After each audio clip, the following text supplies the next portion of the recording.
Number 7 is the CTC's application for credential form, Form 41-4. The link is right here, and this is an online fillable form. There are quite a few questions on here, so please read it carefully and reach out if you have any questions. There are instructions on how to complete the form here. You'll want to read all of that, and then at the very bottom, say that you've read and understand. That'll take you to actually being able to fill out the form. So on this, you'll put your personal information in section 1.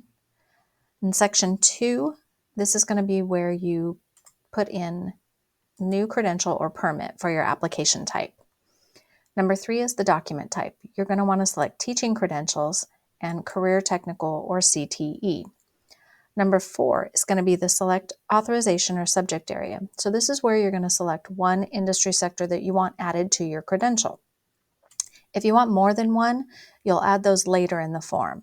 But you'll see here in parentheses that to choose additional subject area, see section 9 comments box. You'll need to do this if you are adding more than one industry sector to your preliminary CTE credential. So you can select any of the industry sectors in here if you have multiples, but if you're just selecting one, we can just go ahead and say agriculture and natural resources for now. It's going to skip section 5. That doesn't apply to your application type. Section 6 is the professional fitness questions. Please read this section very carefully. If you select yes to any of the questions in this section, there are additional steps you will need to complete for your application. And you'll see there is a link here to an explanation form.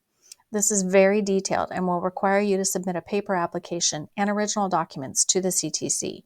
If this situation applies to you, please contact our office and we can walk you through the steps. This will add quite a bit of processing time to your application, so if there are any yes answers in this section, be prepared to have additional wait time.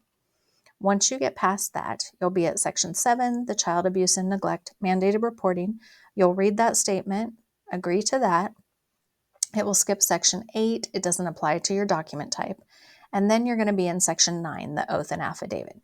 So you'll enter in the required information here. And then again, if you have more than one industry sector you want to add on your credential, you're going to list that here in this box, and you can just type them out. After you complete the form, you need to print it, sign it for submission with your other documents to our office. Please do not mail it to the CTC. It does state down here to mail it with the payment to the CTC in Sacramento, but don't do that. We need to review all of your documents, and if we have to do a paper application and mail it in, then we'll help you get everything completed in order to do that.